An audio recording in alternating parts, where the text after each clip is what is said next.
스트레스를 잘 해결하기만 하면 특별히 건강을 해치지 않습니다. 하지만 현대인들의 경우 이런 스트레스 상황에 노출되는 일이 자꾸 지속적으로 벌어진다는 것이 문제가 됩니다.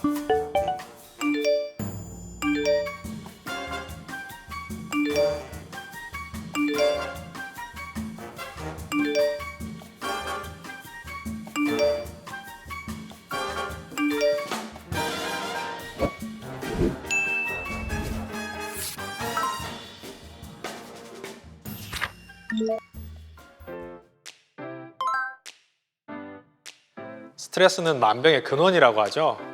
아마 여러분들 중에는 스트레스가 심해서 화병에 걸렸다, 또는 스트레스를 받다 보니 혈압이 올라갔다, 내가 스트레스를 받아서 가슴이 두근거리고 밤에 잠을 잘 못 잔다, 이렇게 생각하시는 분들이 많을 겁니다.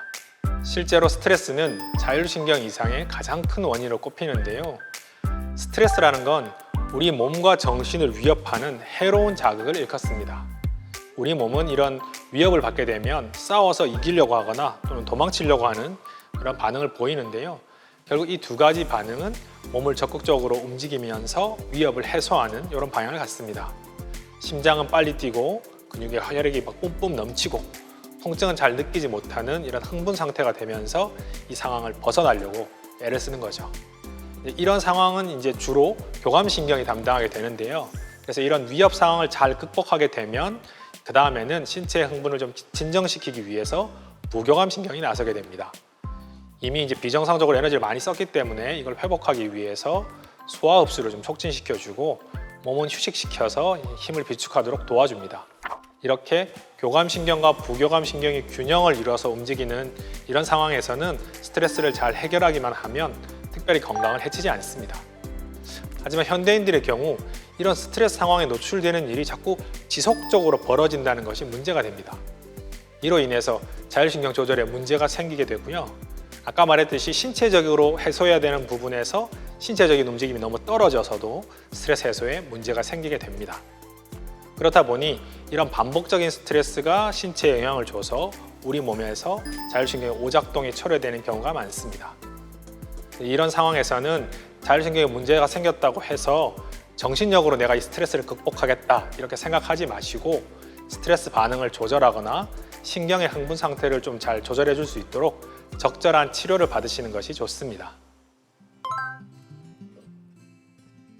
네, 평소에 예민한 성격을 지닌 분들은 스트레스나 외부 자극에 더 영향을 많이 받습니다. 그렇기 때문에 좀 예민한 사람들의 경우에는 자율신경 이상 증상을 겪을 확률이 더 높은 거 아니냐 이렇게 생각하시는 분들이 많은데요. 결론부터 말씀드리면 자율신경 장애는 성격이 예민하거나 까칠하지 않은 분들도 충분히 겪을 수 있습니다. 사실 이제 신경계통이 민감한 반응을 보일 때는 자율신경에 또 문제가 더 잘 생길 수 있다. 이거는 어느 정도 맞는 말입니다. 하지만 신경계가 예민하거나 민감하다는 것은 우리가 흔히 생각하듯이 성격하고는 좀 다른 의미예요. 자율신경계는 신체의 내부와 외부의 환경이 변하는 것에 대해서 우리 몸이 적응을 하고 또 거기에 맞는 대응을 할 수 있도록 도와주는 시스템이기 때문에 신경계가 예민하다는 것은 주로 이제 변화에 대한 반응이 민감하다는 거지 성격이 예민하다 이거하고는 조금 다른 차원의 문제라는 거죠. 예를 들어 우리가 낯선 곳으로 여행을 가면 잠을 잘 못 주무시는 분들 있죠. 또 생리주기에 따라 다양한 증상이 생기는 분들, 이런 분들도 많죠. 또 우리가 스트레스를 받으면 가슴이 심하게 두근거리거나 또 남들보다 좀 쉽게 힘들어하는 분들이 많은데요. 사실 이런 거는 남들에게 까칠하거나 예민하다 이런 게 아니고 내 신경계가 변화에 대해서 예민하게 반응하는 것뿐이에요. 대부분 일시적인 증상이기 때문에 자율신경의 이상이라고까지 볼 수는 없습니다. 반대로 평소에 이런 환경 변화나 내부적인 변화에 무감각한 분들이라고 해도 지속적으로 스트레스에 노출되거나 갑자기 깜짝 놀라는 강한 충격을 받게 되면 얼마든지 자율신경의 이상 증상을 느낄 수가 있습니다. 다른 영상에서 말씀드렸듯이 사실 제 경우에도 사전에 다른 증상을 별로 없는 상태에서 갑자기 호흡장애랑 가슴이 답답한 증상을 느낀 적이 있었습니다. 제가 평소에 예민한 성격은 절대 아니거든요. 오히려 약간 둔감한 편인데 저도 모르게 이제 자율신경에 영향을 미치는 여러 가지 안 좋은 스트레스나 이런 요인들에 노출되고 있었던 거죠. 이처럼 자율신경은 성격의 문제라기보다는 지속적인 문제에 노출됐을 때 발생하는 신체적이거나 정신적인 이상 증상에 가깝기 때문에 우리가 성격과 상관없이 누구도 방심할 수 없다, 이렇게 알아주시면 좋겠습니다. 네, 자율신경 문제로 한의원에 오시는 분들 중에 가끔 특히 젊은 여성분들이 오셔서 어머니랑 이런저런 것들이 비슷한데 혹시 내가 아픈 게 유전 때문이에요? 이렇게 묻곤 하세요.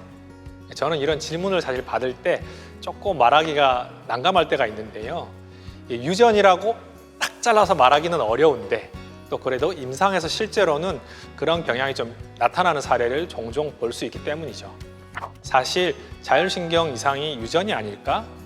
또는 남자보다 여자가 자율신경에 문제가 생길 확률이 좀 높은 거 아닌가? 이렇게 생각하는 원인은 생리주기에 따른 호르몬 변화가 있습니다. 여성들의 경우에는 호르몬의 분비가 주기적으로 이렇게 변화를 하죠. 그런데 이런 주기적인 호르몬 변화에 따라서 몸이 적응하는 것이 자율신경에 영향을 많이 끼치게 됩니다. 그래서 월경전 증후군이나 배란통 같은 증상을 자주 겪을 수가 있죠. 이런 우리 몸의 내부 환경이 변화하는 과정에서 신체가 적응할 수 있도록 도와주는 것이 자율신경계이기 때문에 아무래도 여성분들이 자율신경 이상 증상을 많이 느끼는 경우가 있습니다. 물론 사춘기나 갱년기와 같은 이런 큰 흐름의 호르몬 변화에서도 자율신경이 문제가 잘 생길 수 있고, 수시로 변당하는 대사 호르몬, 우리 인슐린이라든가 다른 여러 가지 대사 호르몬들도 자율신경계에 영향을 주지만 생리 호르몬은 매달 주기적으로 변화를 겪기 때문에 아무래도 여성분들은 남성에 비해서 자율신경 문제를 겪게 될 가능성이 조금 더 높다고 볼 수 있겠죠. 동시에 폐경기나 갱년기 여성이 겪는 안면 홍조나 식은땀, 감정 기복 같은 이런 자율신경 이상 증상도 갑작스런 호르몬 변화에 따라서 누구에게나 충분히 나타날 수 있는 증상이니까 이런 일시적인 자율신경 이상 증상을 너무 크게 민감하게 받아들이기보다는 가끔은 이런 증상을 이해하도록 노력하는 것이 좋습니다.